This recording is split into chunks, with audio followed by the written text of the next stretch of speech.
आज के इस वीडियो में हम उत्तर प्रदेश सरकार की नई योजना मुख्यमंत्री युवा उद्यमी विकास अभियान, जिसमें आपको 5 लाख रुपए तक का ब्याज मुक्त लोन प्रदान किया जाता है, उसके फॉर्म का ऑनलाइन आवेदन कैसे करें, उसके बारे में जानेंगे।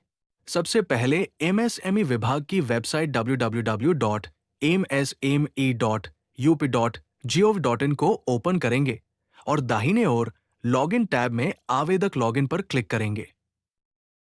आवेदक लॉगिन में क्लिक करने के बाद आपके बाएं ओर दिख रहे नवीन पंजीकरण बटन पर क्लिक करके आपके सामने खुल रही लिस्ट में मुख्यमंत्री युवा उद्यमी विकास अभियान पर क्लिक करेंगे। यहां पर आधार नंबर के कॉलम में अपना आधार नंबर डालकर वैलिडेट पर क्लिक करेंगे। क्लिक करने के बाद आपके आधार कार्ड में रजिस्टर्ड मोबाइल नंबर पर एक ओटीपी प्राप्त होगा। उस ओटीपी के मिलने के बाद ओटीपी वाले कॉलम में ओटीपी भरकर वेरीफाई में क्लिक करते हुए आधार को वेरीफाई कर लेंगे। आधार कार्ड वेरीफाई होने के बाद आपकी बेसिक जानकारी आपके सामने दिए गए फॉर्म में दिखने लगेगी। वही पूरी डिटेल्स भरते हुए कैप्चा कोड डालकर अपने फॉर्म को सबमिट कर देंगे। जैसे ही डिटेल आप सबमिट करेंगे, आपका यूजर आईडी और पासवर्ड आपके सामने दिखने लगेगा। और अब आप दोबारा लॉगिन पेज पर जाकर आवेदक लॉगिन पर क्लिक करके अपने आईडी पासवर्ड को एंटर करें। पहली बार लॉगिन करते समय आपको अपना पुराना पासवर्ड बदलने हेतु कहा जाएगा। यहां आप पुराना पासवर्ड डालकर और नए पासवर्ड को डालकर पासवर्ड को बदल लेंगे। पासवर्ड बदलने के बाद फिर से लॉगिन में आवेदक लॉगिन में जाते हुए यूजर आईडी और नए पासवर्ड के साथ कैप्चा डालकर लॉगिन करेंगे।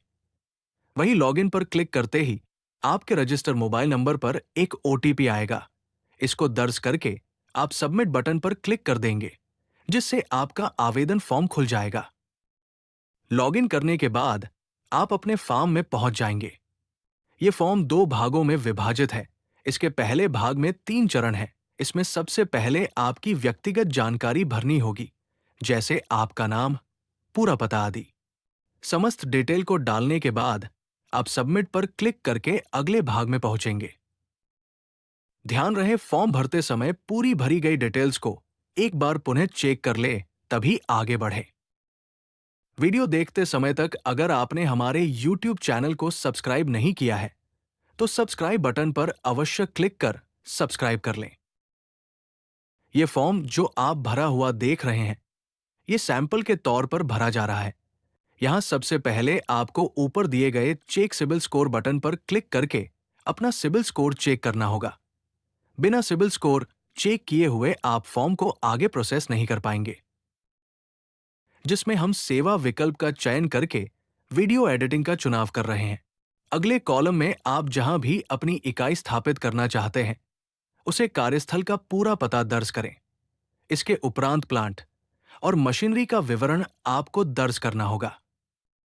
साथ ही साथ अपना ग्राम, ब्लॉक, तहसील और जनपद की समस्त जानकारी भरनी होगी। ध्यान रहे, फॉर्म भरते समय हुई गलती से आपका फॉर्म बैंक रिजेक्ट कर सकता है, इसलिए फॉर्म को सावधानी पूर्वक भरें।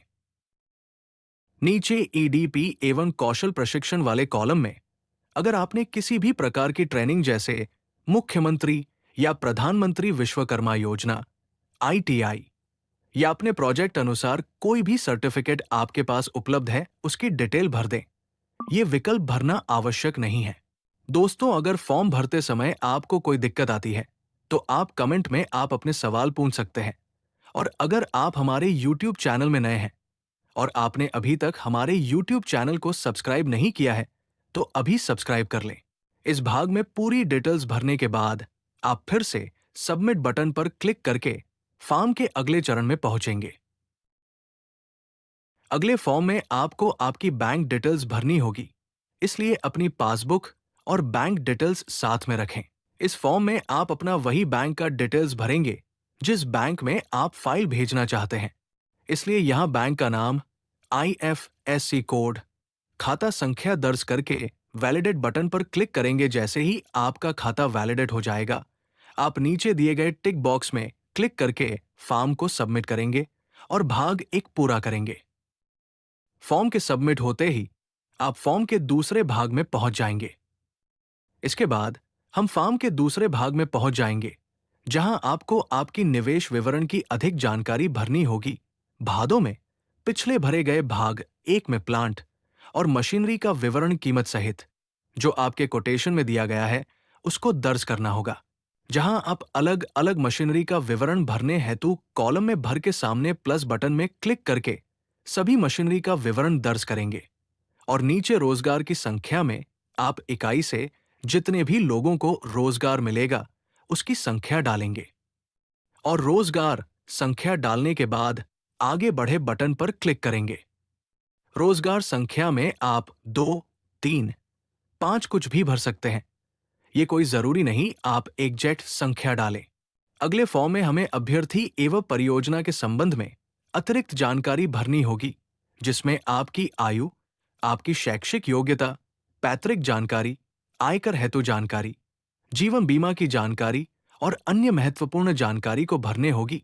ये सभी जानकारी भरने के बाद आप हमको अगले चरण के लिए सबमिट करेंगे।